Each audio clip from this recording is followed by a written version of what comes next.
In this video we are going to begin our discussion on integration, and we'll define what's called the definite integral. So the gist of what this says is thinking of this as a continuation on Riemann sums. So if you think back to your Riemann sum video that you have hopefully watched at this point, the idea is this is a Riemann sum. This says that I have n number of rectangles. The delta x is the width of each rectangle. The f of xi is your height of each rectangle, where your sample point is the x of I. So whether that be left endpoints, right endpoints, midpoints, whatever that happens to be. You've got your height times your width. You're adding up all of those rectangles from your first rectangle to your nth rectangle. So the idea is, if we do the limit as n approaches infinity, so what that means is we want to make as many rectangles underneath the curve over that interval as we can, right? So we're going to think about there being an infinite number of rectangles that we are making.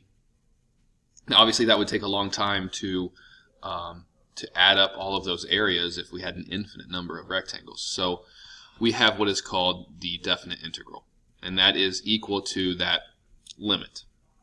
Okay, so if you think about what's happening here, if you have an infinite number of rectangles, the width of those rectangles would simply become a negligible width, and the amount of error that you would see based on the height of the rectangles would also become negligible, because those rectangles are becoming so thin that you're not really having any excess rectangle outside of your area, or you're not missing any that's underneath.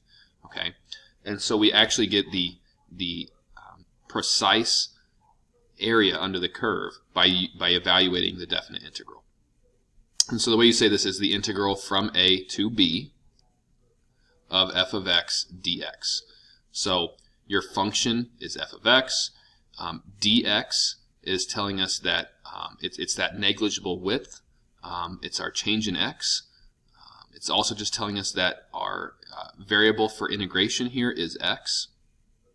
And again, a to b is our interval that we are evaluating. So again, here is a picture representation of what that means.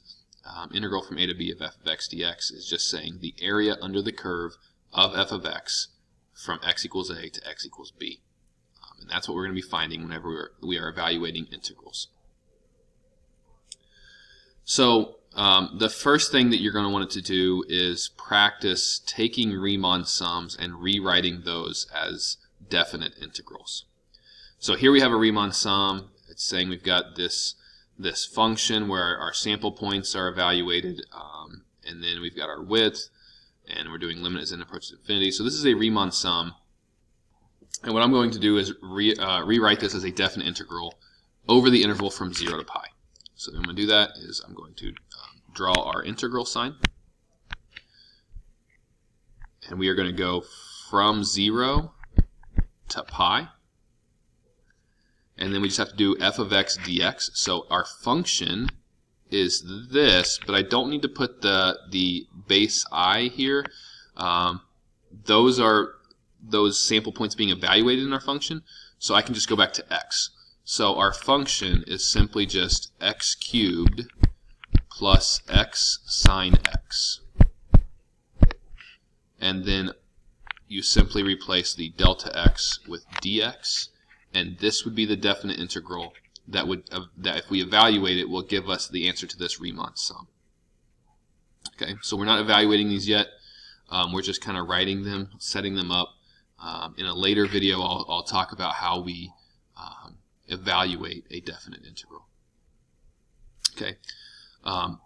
One quick rule here is that when you evaluate a definite integral, it is approximately equal to the Riemann sum using midpoints. Okay, so our midpoint rule says that if I want to evaluate a definite integral, I could use a Riemann sum using midpoints to determine my heights of my rectangles, and that will be an approximation, the closest approximation to the actual value of the the integral, which again is the area under the curve. So delta x is b minus a over n, and our sample point is going to be the midpoint of each interval here.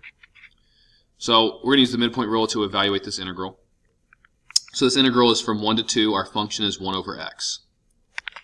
The first thing I'm going to figure out is what is delta x. So delta x is our interval 2 minus 1 divided by the number of rectangles we want, which is 5. So that means that our delta x is 1/5. Okay, so I'm going to start writing my midpoint rule, and then we'll have to maybe figure out what those midpoint values are going to be. So our midpoint rule using 5 rectangles here is going to equal the width of each rectangle, which is 1/5, times the height of each rectangle. Okay, and so the height is going to be the function 1 over x evaluated at each midpoint. So what I would maybe do is write out what would those midpoints be.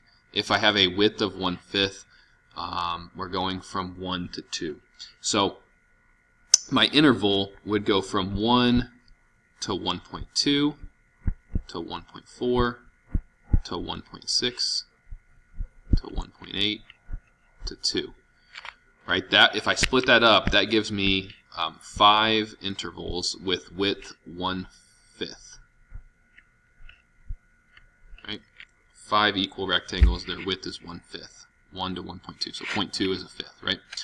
So the midpoint of each one of those intervals is where we're going to evaluate. So I'm going to do f of the midpoint of my first interval between 1 and 1.2 would be 1.1. And then I'm going to add to that f of 1.3, which would be the midpoint of the 1.2 to 1.4, and so forth. So plus f of 1.5, plus f of 1.7, plus f of 1.9. That would be the last midpoint there.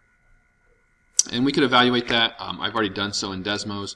Our function is 1 over x. I did a width of 1/5. I evaluated at the function at 1.1, 1.3, 1.5, 1.7, and 1.9. Those are all our midpoints. And I got a value of 0.692. 0.692.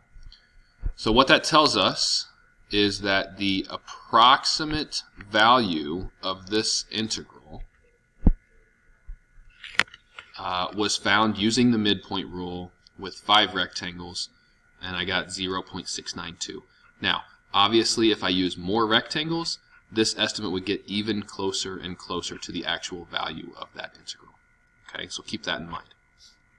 Down at the bottom, I just have some properties of integrals, which we will start to use as we start evaluating them. And I'll kind of run through these rather quickly here. The integral from b to a is the same as negative the integral from a to b. So you can flip your endpoints of your interval, you just put a negative out front. If you do an integral from a to a, that will always be 0. Right? So that means that I'm going from x equals a to x equals a, which means there's no width to the area that I'm trying to find, so that is going to give me 0. If you have a constant, then it's simply going to be that constant times the difference of b and a. And this was the case where a few videos back where we looked at a constant function and we ended up just getting a rectangle. And we could use area of a rectangle. This is what this is. Our height is whatever that constant is. Our width is b minus a. And that would give us that area, okay, if c is a constant. And then we just get into, like, if you are adding 2 functions inside of an integral, you can separate that out as the integral of each one of those functions separately, and then add those together. Skipping down here, the same thing is true with a difference.